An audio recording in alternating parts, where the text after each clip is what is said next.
Hi, my name is Rebecca Gresby, and this week I'm going to be talking about chapter 14 from our Media Ethics at Work book. So the chapter starts off by talking about how each news organization has their own ethical guidelines for whether or not they want to report the name of a rape victim. And so then the chapter goes to talk about the story of Jonathan McFadden, who is a crime reporter for the Herald, and it's his job to release a breaking news story about a 16-year-old rape victim whose half-brother shot and killed the rapist. And so that's where the ethical dilemma comes in. The Herald and McFadden had to decide if they wanted to release the name or identities of everybody involved. So McFadden met with the editor-in-chief of the Herald, and they decided to keep the privacy of the rape victim. And the Herald decided not to name the rape victim, but decided to stay true to his strong sense of ethics and minimize the harm done to this victim who's already had a lot of crazy stuff happen to her.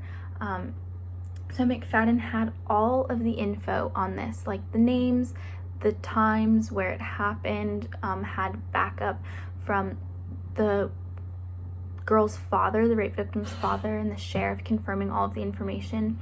But McFadden decided that by not naming them, he decided not to name the victim or the name of the road where all this occurred, and downplayed the relationship between the victim and the murderer, or the half-brother. Instead of calling him a half-brother, he called him like a relative of the victim, just to keep her identity private because she'd already gone through so much.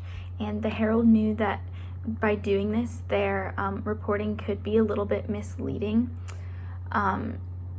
but they wanted to minimize the harm done to the family of the victim and the victim herself. They could still release key facts of the situation, and also not release personal information that would release their identity. So McFadden's strong sense of ethics are really what brought him through all of this. I agree with the decisions that he made to keep her identity a secret and the identity of her half-brother who shot the rapist. So I 100% agree with those decisions, but I don't know if I would, at the end of the chapter, it talks about if it was 3 years later and the victim was 19, that they would report her name, because it is court documents, but I'm not sure that I would necessarily want to do that, because I think that would minimize all of the efforts that they took 3 years ago. Like, what's the point in trying to conceal her identity if you're just going to talk about it 3 years later?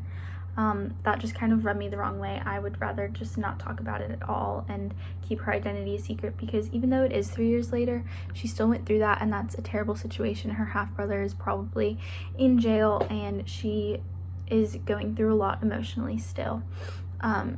So that's how I felt about that. But I also don't think that it's okay to release the identity of a rape victim, or in this situation, the half-brother, because just if other news organizations are doing it. Just because other news organizations are releasing names doesn't mean that you have to. It's not a competition, especially in a situation like this where it's such sensitive information. I don't think it should be anywhere near a competition to see who could report something faster or better. At this point, it's just based on your own ethical beliefs, and I stand by McFadden's decision not to release her name or the name of the half-brother. If the family came to me as if I was a reporter and asked me to limit talking about names and maintain their privacy, I would definitely follow their request, especially because the victim was so young. And I think that when a family comes to you, it's your obligation to them. This is a story about them, that it's your obligation as a journalist to respect their wishes. So yeah, that's all I have for this week. Thank you so much for watching. Bye.